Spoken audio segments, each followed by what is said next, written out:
Good morning, everybody, and welcome to this leadership episode of 30 Minutes to President's Club. My name is Armand Farrokh, and I'm here with my co-host, Mark Kosklo. And today, we have the best-looking guest we've ever had of all time on 30 Minutes to President's Club. It's me. It's me. Well, Mark, this is a little bit weird, so I don't want to gas myself up, but maybe you could explain. Why should people listen? I thought we were going with the best looking interviewer of all time. Here's why you should do this. Typically, after every single episode, Mondo and I sit down and we talk about what was going on. And I'd say for the last month, there's this then constant theme about meetings, rhythms, and how do you organize some of the basic communication of your team. And I think he is about ready to pop, y'all, after the last one. So we finally decided, let's just let him let it all out. And this episode is about how to do rhythms inside your sales team that really start to get people into the mode of what you want to be doing as a sales leader. Welcome, everybody, to another episode of 30 Minutes to President's Club Leadership Edition. As always, we start every podcast with your three most actionable takeaways. Armand, give me those three. What's number one? Number one, the Monday morning meeting. Most Monday morning meetings put your sales team to sleep. And I'm here to throw your melatonin in the trash and give you a better formula for a Monday morning meeting. There are 4 parts of it, and it runs top to bottom. Part number 1 is get all of the organizational nonsense out of the way first. So if marketing needs to make an announcement, if product needs to make an announcement, that is time bound to 5 minutes up front. Get the PSAs out of the way. That's part number 1. Part number 2, it's your job as the VP of sales or the CRO to take the mic. Whatever you need to do to remind your team that their job is important is what you do in the next 5 minutes. So for me, oftentimes that meant reminding my team, this is where the forecast stands. Here's where the goal stands. This is the gap. And this is what every single one of you needs to do individually to help us close that gap, including a highlight of key deals. Number 3, it goes from myself to the managers. Now the managers go and they're calling out their team's prospecting activity numbers. So we're focusing on top funnel. And each of the managers will nominate a rep of the week who had the strongest prospecting week. And then the meeting ends with number 4, the reps, in what's called the 5-minute squeeze, where we pick one topic and the reps send us out. And one top rep breaks down one topic for 5 minutes while I take live notes in front of the entire team. That is your 30-minute Monday morning meeting. I'm not asleep right now. My melatonin levels are low. Hit me with number 2, Armand. Number 2, the Tuesday top 10 deal reviews. Every single Tuesday, if the Monday morning meeting was reinforcing prospecting, the Tuesday top 10 deal reviews reinforce process. I'm going to take the top 10 deals that I deem to be most important on the team, and I'm going to put them on a board. And every single rep is responsible for giving a 1-sentence, stage-by-stage recap of the exit criteria they've achieved, and then a 1-sentence summary of how they plan to get the next exit criteria. In other words, it is a semi-public pipeline review. And the reason that you do this is you want everyone to see how the number 1 rep manages their deals with public accountability. From there, you have the rep read out the deal update, and then you have the entire team ask the questions instead of you as the manager normally asking the questions in a pipeline review. That's number 2. Gotcha. I'm going to ask you one question. What's number 3? Number 3, if Monday was prospecting, Tuesday was process, Friday is discovery and other forms of skill building. So we call it the Friday sales builders. These ones will always happen on Fridays at noon during lunch. On the first Friday of every month, I pick one topic to train my team on for an hour straight. For the remaining 3 Fridays in the month, we will pick a tape that reinforces that topic and review that topic together. So let's say, for example, I really want to focus on getting to level 2 or level 3 problems. I might run a training in week 1 around the situation problem impact framework. And then the next 3 tapes I will review will focus on discovery tapes that did that particularly well, or maybe even stopped short of the impact level to reinforce those concepts with my team every single week over lunch. That's number 3. Awesome. So let's dig into the Monday morning meeting. Honestly, Monday morning meetings, most useless meetings in almost every sales org there is. Nobody's paying attention. Half the people don't show up. Nobody can tell you after the meeting happened what was in the meeting. It sounds like you're trying to crack the nut here and make Mondays about prospecting. So why start the week with prospecting versus deals versus skill review? Help me understand that. So I'm a big believer in rhythms for your team.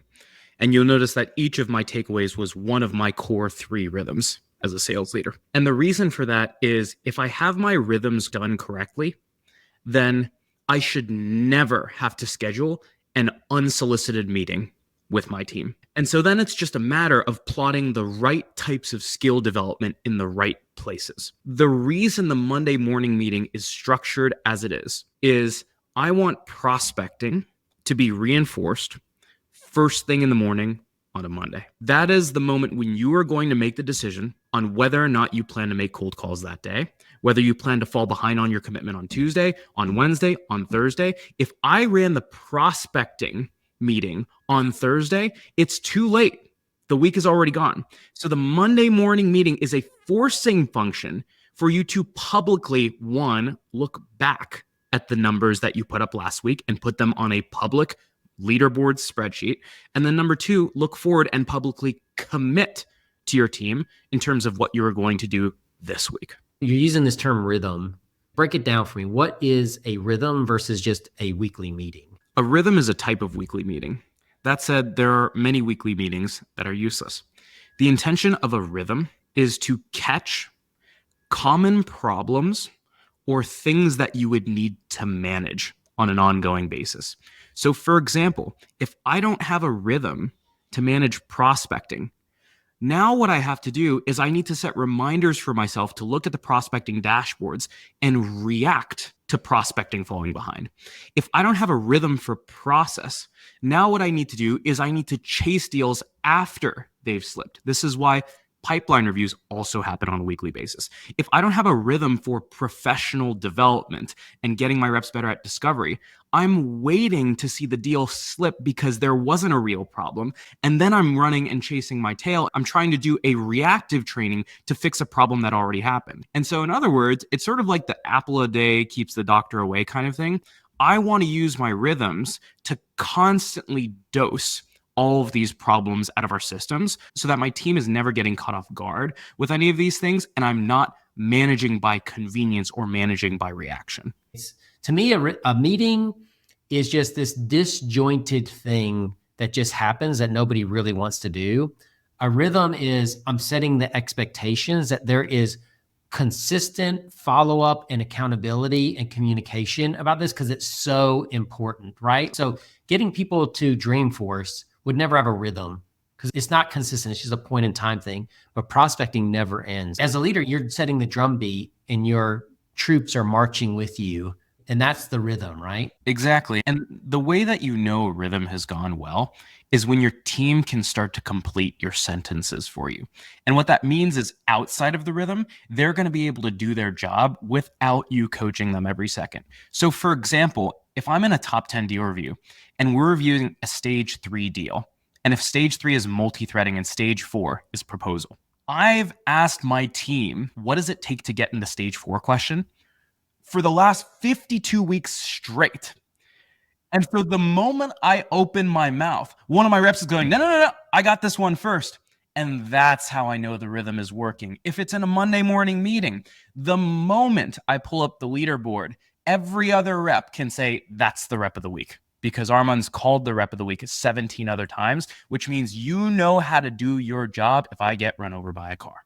So let's dig into the Monday morning meeting. I have each of the areas that you do, and I want to discuss each one. So the first is announcements, 5 minutes. Dude, I don't believe that you kept the announcement to 5 minutes. The announcements go for 37 of the 30 minutes of the meeting. So help me, how do you contain it into 5 minutes? Yeah. So the first piece is, look, I had some sharp elbows as a leader. I wasn't always perfect, but the first piece is I would limit it to one announcement per meeting. One external announcement. So if product and marketing wanted to say something on the exact same day, I would be like, great, you're week 1, you're week 2, you can fight over that slot. That's number 1. Number 2 is If it was going to be a longer announcement, I would ask them to send a pre-read. And so I want a lot of the digesting to be done before the meeting. A lot of these announcements are frankly things that could have been 80% digested over an email and then 20% clarified with questions. That's number 2. Number 3, I put the person on a timer. And this is a little bit of a cheeky me thing, but I tell them that, look, you're joining a sales team. And the way that you can prove that you're a kick-ass marketer or a kick-ass product person is showing that you get salespeople and you value the ability to manage a clock. And so I would gamify it with my fellow executives, and they would come in, they'd be like, all right, Armand, start the 5-minute timer. I'd be like, I'm on you. And look, were there some times when it slipped to 10? Sure. But I would hard cut at 10. And the key is I set the expectation up front that pre-reads need to happen beforehand, and they should be managing this to be a 5-minute presentation. And look, there are going to be some times where you have a longer product launch and you have to go through that for 30 minutes because you're literally covering an entire new demo flow. That, I would argue, may need to take place in the Friday sales builder slot when we have a full hour on a Friday afternoon scheduled. So the second piece is this, I will call it a sit rep, a situational report. This is the state of the company, of our team, of what we're doing. And there seems like you're coupling that with a reminder of this is what the focus is right now. This is what we need to be doing. So how would you determine what that is? Because there's always 10 things going on. Yeah, I'll give you a couple of examples, and there will be some SDRs who are listening to me say this right now, and they are going to complete my sentence. So one example rhythm that I always had was the week before the last week of the month. I would always say, alrighty, folks, it is the second to last week of the month for every single account executive in this room. So for my wonderful SDRs, what does that mean for you? And every single SDR would say in unison, that means it's the last week of the month for us. And I would act really confused. And I'd be like, Antoine, I've never heard this before. And I had obviously said this 17 times in the last 17 months. Like, Antoine, could you please explain to me, why is this the last week of the month for SDRs? And then Antoine would say, well, the reason it's the last week of the month for the SDRs is because any meetings that we set this week are pretty much the last meetings that can be taken next week. Great. So that's an example of a rhythm that would happen 2 weeks out from the end of the month. And so you can apply this to different weeks or different months within the quarter. In general, at the beginning parts of the month, I'm focusing a lot on pipeline building, or the beginning parts of the quarter, I'm focusing on the things that we need to be doing for deals at that point in the month. In other words, if you're not at power yet, you better start asking for power in week 2. Toward the back half, I would always say at the 15th of the month, I would be like, if you do not have a deal in red lines right now, what does that mean? That means it's not a commit deal. And so you find these little clock markers within the month, and your team again starts to get addicted to these things, and you get sort of cheeky with it and they start to complete your sentences. But what this does is it starts to program your weekly clock with your monthly clock, with your quarterly clock, and that will obviously dictate how you run your deals throughout any given quarter. Do you do things like in this part, hey, it's Armand's birthday on Friday, everybody say happy birthday, or hey, Armand just closed the biggest deal in company history? Do you do those sorts of things here, like that kind of like the more people-centric stuff versus the business, or are you doing that somewhere else? So when you're a second line leader, I oftentimes find that relationship or that message comes best from the manager. So when I pass the torch to the manager and they're doing the rep by rep readouts of their activity numbers and they're nominating a rep of the week, I also ask them to shout out any particularly spectacular or unique things. Sometimes that means someone got engaged. Other times that means someone closed the biggest deal ever. But the reps are so much closer to that action. And obviously it is my job to reinforce and publicly praise there as well. But I like to give managers the ability to surface that themselves because they're the ones who are actually doing that work and getting to know the reps on a deep interpersonal level more than I am. So that leads us to that kind of the third step of the meeting, which is this manager by manager prospecting. I'm going to guess you had 3 to 4 or 5 managers at Pave. How do I do that if I have 15 or 20? Everybody can't have a turn. What are you trying to do in that section? And how do I do it if I have more than just 2 or 3 people and I don't have like more than 10 minutes to do that part? I will admit, I haven't had a team of 15, 20 different managers. But what I have seen is the rhythms just cascade upward. So, for example, if I was going to take this to the extreme and I was running an organization where there were 50 managers or 100 managers, my guess is you're not doing a weekly Monday morning meeting with activity commitments. You are probably not even doing a weekly meeting. What's happening is that meeting is actually getting delegated downward to the RVP level or the director level or whatever it is, right? And so you can take the atomic units of each of these meetings and roll them up. So the smallest atomic unit is a manager in their pod. And oftentimes a manager in their pod would meet with their team for 15 minutes before the Monday morning meeting. And that's when they would review just with their team the rep by rep commitments, and they would dig in on certain reps numbers, and they would nominate a rep of the week. They then bring that information up to the next team meeting, which is where the managers share the rep of the week inside of the Monday morning meeting. But they're not going rep by rep because we had 30 reps plus 20 SDRs on any given team. And then the next layer up that I saw at Carta was our CRO would typically do updates on a more monthly. CRO would be applying pressure on the different directors to make sure that we were doing the SMB organization Monday morning meetings or the mid-market Monday morning meetings. And so it just cascades upwards as you get in higher levels of seniority. So if you're a second line leader and you only have first line, you're probably having them talk to the team. If you're third line and you have second line and first line, maybe that happens at your second line level. And then at the third line level, you're doing more of a summary of what happened versus the individual stuff. Do you think that a company with 20, 30 managers should have a weekly Monday meeting led by the head of revenue? Or do you think that they should just do it at a VP or a director level? The way that I answer that question is as follows. Do you have the ability to make it real on the rep level on a weekly basis? If the answer is no, then that means the altitude of the meeting is far too high. So for example, I remember there was a point where we were shifting from weekly to monthly meetings, and it was about as far as you could carry a weekly meeting with a sales organization. And so there were something like 100 reps in the room. And we would see this target and it would be like, great, the big number this quarter is $10 million.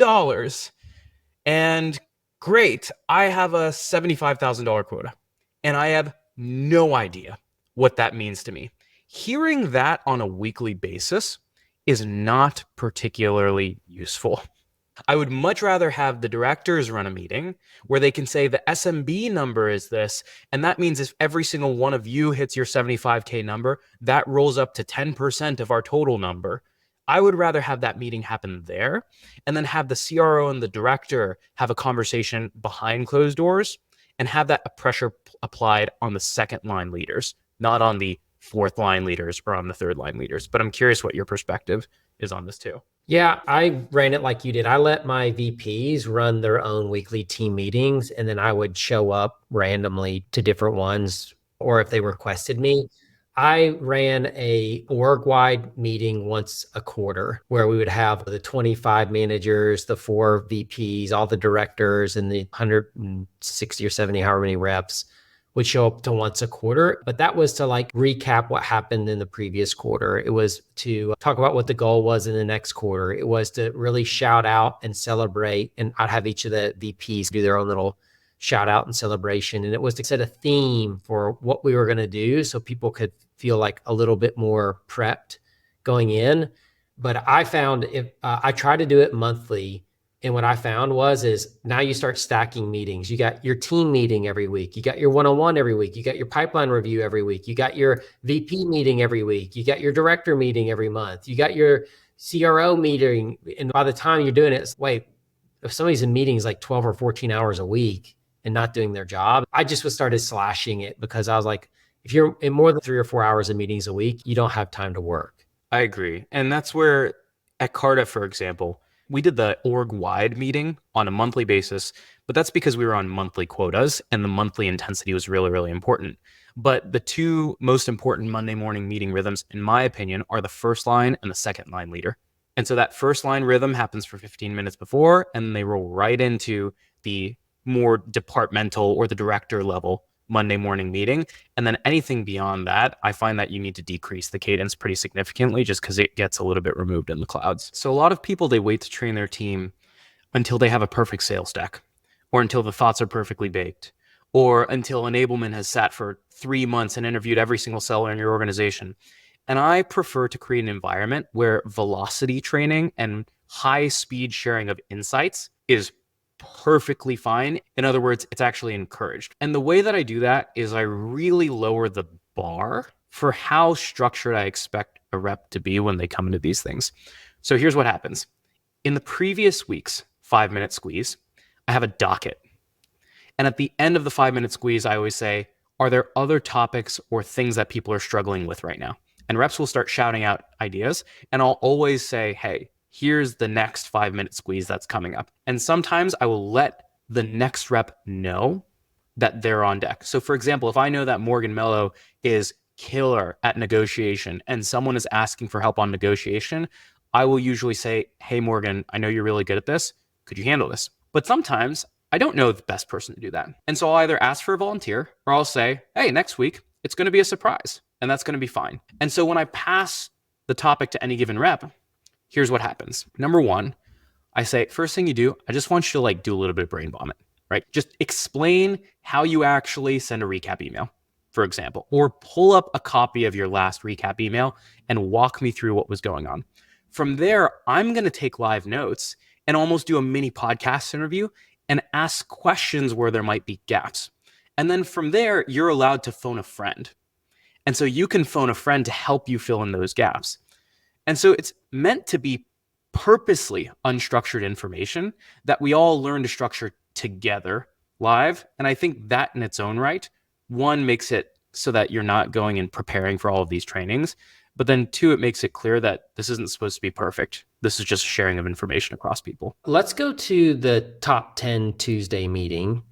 So this is where you help people understand top deals, but the purpose isn't to do deal strategy. It doesn't sound like. The purpose of it is to help people see how the top reps do their process.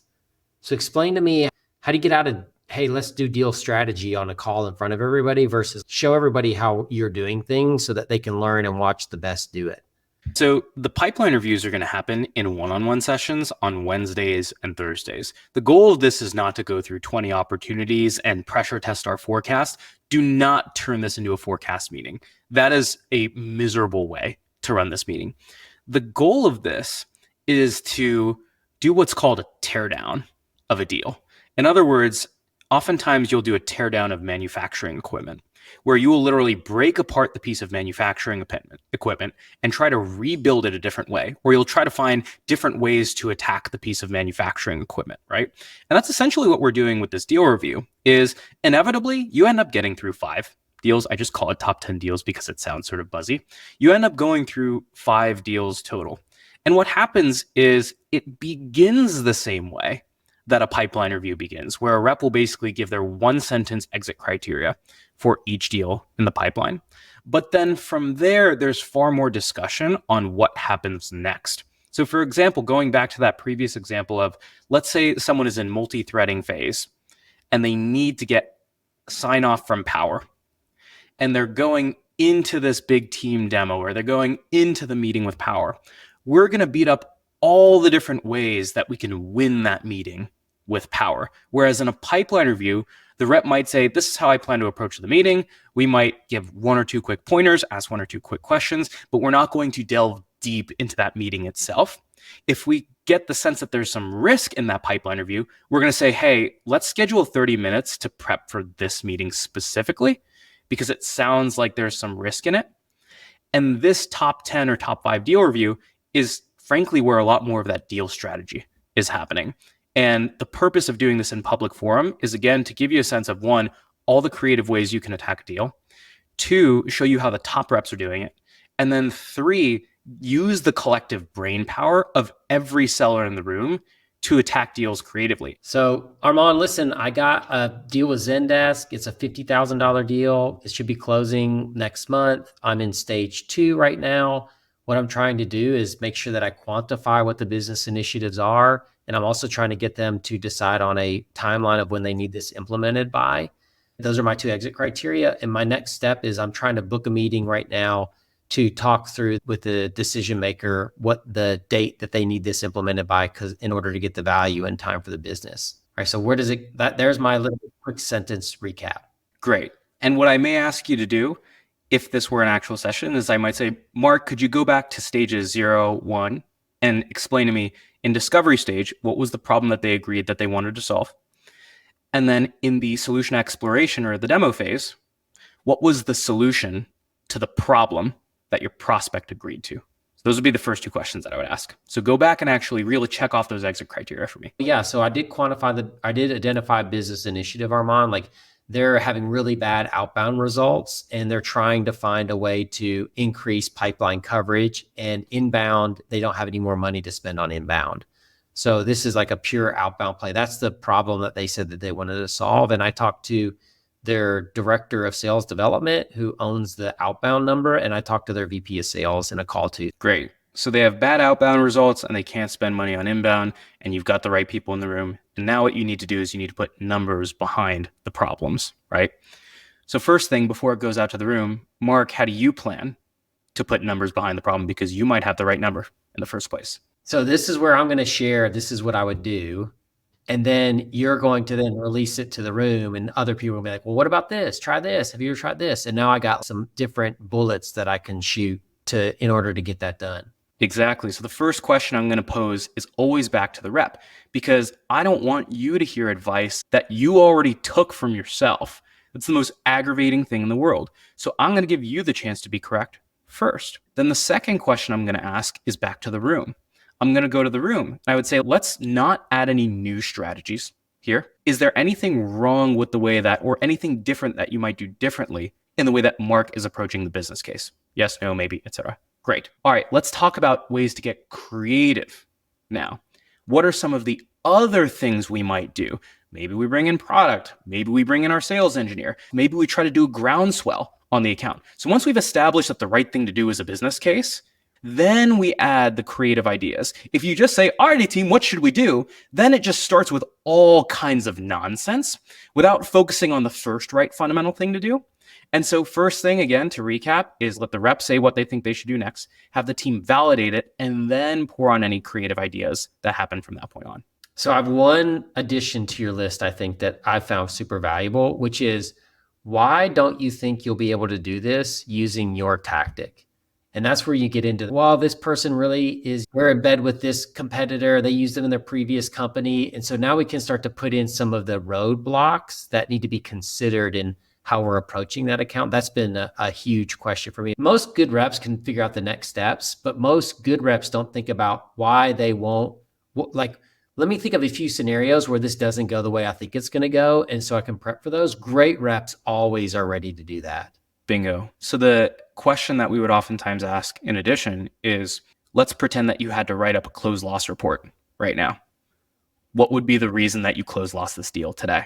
And it removes all of the defensiveness and the pressure. Instead of going and poking all the holes, you get the rep to say, hey, let's just pretend you had to chalk up your own loss right now. Why would that happen? And you get them owning that and them coming to the answer instead of them feeling like someone else is attacking the holes in their deal. Yeah. Attacking holes always feels mean-spirited versus tell me the holes that you have and let's figure out how we can plug them together. That's I think, approach that people are much more open to. Correct. Especially with these public type reviews. It's one thing to do this in a pipeline review, but the number one thing that you got to do is you got to give your reps the chance to be right first. And a lot of times, just because they didn't explain the hole in their deals in the recap doesn't mean that they're not aware of them. And so if you didn't hear the hole in the deal and you're like, oh my God, they're not thinking about this, take a deep breath, pause for a second, and ask them to explain some of the holes in the deals before you just put them on blast in front of the entire team. That is not what the session is supposed to be. All right, last meeting. It's Friday. Nobody wants to work after lunch. You're doing a freaking meeting on Fridays at lunchtime. Help me understand the timing. Seems like weird timing to do that kind of a meeting. So look, to your point, how many people you see hitting the phones Friday afternoon. The good ones, don't get me wrong, there's a good buzz. And sometimes I would schedule Friday at 3 dial blitzes with my team because I'm a little bit sadistic in that regard. And that's when I would cold call with them for fun, book some great meetings Friday at 3. But the reality is Friday is a lot of time when people are doing the lunch. They're relaxing a little bit more. They're talking about the weekend. And that, in my mind, is a great time when people are less wondering, oh my God, what's going on in my inbox? It's a Monday. People tend to be a little bit more relaxed and not worried about the meeting that's right behind the next meeting. And that is oftentimes the state that you want people in to focus on learning. You also get the benefit of you have a couple nights over the weekend to let reps sit and marinate on a concept after delivering the training versus giving them a training and then pounding them with 4 days of prospecting Tuesday, Wednesday, Thursday, and Friday. I do a 1x3 rhythm in that Friday slot. So I always try to pick one concept to train for an entire month.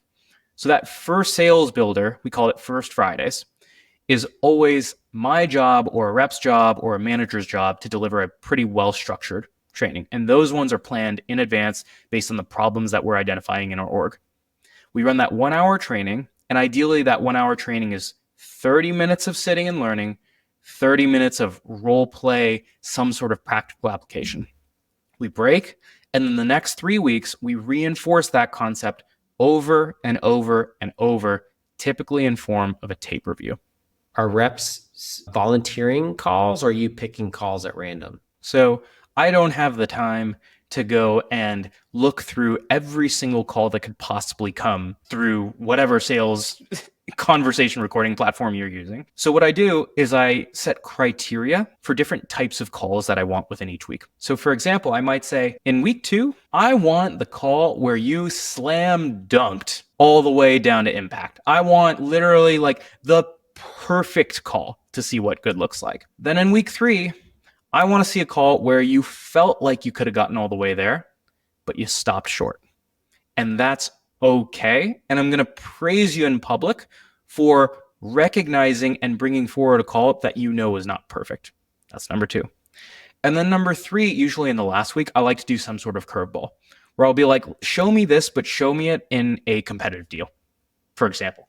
So let's talk about how to get to impact, but in the presence of 3 other competitors. So if you do this in 3 different cuts, I'm a big fan of not starting with the bad stuff because people should usually see the good habit first and then see how to turn the bad habit into the good habit. And then from there, throw all the weird situations in them in the last week. It makes a ton of sense. And I think that a missing piece is you got to pick and commit to one thing a month. And then you actually have to have a program to drive the change of behavior. Like a single training, a single conversation doesn't do it. It's the reintroduction and the reinforcement of that every week that gets people to start changing. Are you just using reps to help pick those topics? Is that something that you're like got your hand on the pulse of what's going on and you're deciding it? Like, how are you picking and committing to those topics every month? Depending on the stage of your sales organization, it can come from a number of different places. I find that reps tend to struggle with self-diagnosing at times. And so if I'm in a super early stage sales organization, I'm oftentimes looking at the places where deals are falling short because I'm outside in and I'm noticing problems across all of my reps where their self-diagnosis might be wrong, right? I'm going to validate that with the reps. But then when I'm a second line sales leader, I tend to get information from a couple of different places. So number 1, I'll get that diagnosis from the managers. And then 2, I will usually use a minimum viable amount of reporting to validate that hypothesis. So let's just pretend that my managers tell me, hey, we're really struggling with negotiation on deals with procurement, for example. What I might do is I might do a basic report that shows me, okay, what's happening to deals in stages 3 and 4? Are we seeing deflation in our ACV there, right? Or for example, if people are saying, hey, we're really struggling with multithreading, I'm probably going to believe them. But then what I'm going to want to do is I want to see, okay, how many deals are dropping off in the multithreading stage, for instance? Are we really losing a lot of these deals? Or I might say, hey, for all of the deals we've won, what percentage of them did we not have to get to power? Just to make sure that this is really the important thing for us to be focusing on.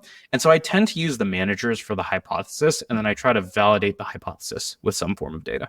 And is this an enablement meeting or is this just you and your squad? I have an interesting perspective on enablement. So I love enablement people. My enablement person at Pave was a total ace. I believe that the best enablement people realize that no matter how many hours you spend studying the craft of sales, you are not in the craft of sales. Your superpower as an enablement person is your ability to structure information and extract greatness. And so what that means is if I want to teach a negotiation training, this is the role of the enablement person. You need to find the 5 best negotiators on the team, and you need to take all of the training deck load off of their plate. Okay? So let them spew information at you, and you go and structure their information in a way that the team can digest. But then you pass the deck back to them and you say, hey, number 1 rep, you deliver the training. That is how the team is ultimately going to actually believe the advice, is when it's coming from the top reps, the manager that everyone looks up to. It's got to come from those people. I'll be honest, Mark, oftentimes, even it coming from me, I think I know my stuff pretty well. There's just something about having it come from the mouth of your number 1 performer instead of from a sales leader, and definitely from an enablement person. So that's what I think the role of enablement is. All right, Mondo, great stuff, but we end every episode the exact same way. I need to ask you, if there's one thing that sales managers could stop doing to make the world a better place, what would it be? So many leaders do training when it's too late. And my goal is you should not be working out for the first time when you're about to have a heart attack. You should probably start working out before. And that is how I approach training with all of my teams, is I'm going to dose it every single week. If I see a problem, I'm going to put it in the next 1x3 set. I'm going to cover it in the next Monday morning meeting. I'm going to cover it in the top 10 deal review. I don't want to be reacting to professional development, because at that point, it's too late. And then if I try to train my team in retrospect, it feels punitive. It feels like I'm punishing them with training for the mistakes that they already made versus preparing them for the mistakes that they can prevent in the future. That's the worst habit. Thanks so much, Armand. Maybe we'll invite you back to this again, but this was a great interview. Thanks so much for joining us this time. Good. Alrighty, Mark, it is time for a 2x2 recap email from this episode with yours truly. What are your 2? First of all, it was a delight to interview you, Armand. We can do this anytime you want to. I know this is your podcast. I thought it was pretty dope. I appreciate that, man. All right. Number 1 is the 1x3. I think this is a very understood. It's just not well used, or people aren't putting it in the right perspective. When you do a training, the training isn't actually where change happens. What happens is what you do after the training. In that 1x3 format of, I'm going to introduce a topic, and now I'm going to do 3 meetings where we're going to listen to calls throughout the month to do it. That's genius. And then number 2, you might have changed my mind on Fridays, man. I was a don't do meetings on Fridays person. I could see why Friday afternoon training now might work. So I thought that was another interesting takeaway for me, is Fridays do have a vibe where training, if it's valuable and interesting and entertaining, might be a really great time to do it, because there are less distractions on Friday from the business, maybe more personally. But I think if you give people really good stuff on Fridays, I can see them paying attention. Boom. Number 3, the mantras of the Monday morning meeting. If it's the beginning of the month, you're focusing on top of funnel. If it's the middle of the month, you're focusing on getting to power. If it's the end of the month, you're focused on vendor review. And the second to last week of the month is always the SDR's last week of the month. And then lastly, number 4, let the reps be right first. Whether you're doing a 5-minute squeeze, give the rep the chance to explain how they would approach it first. If you're doing a deal review, let the rep explain what they plan to do first before you poke a hole. In a tape review, ask the team, what question do you think the rep should ask first before you go and tell the rep what they missed?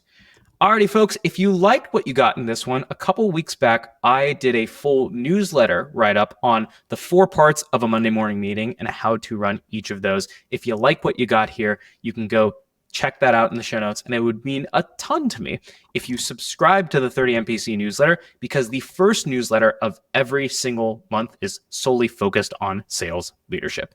Alrighty, folks, catch you soon. Peace out.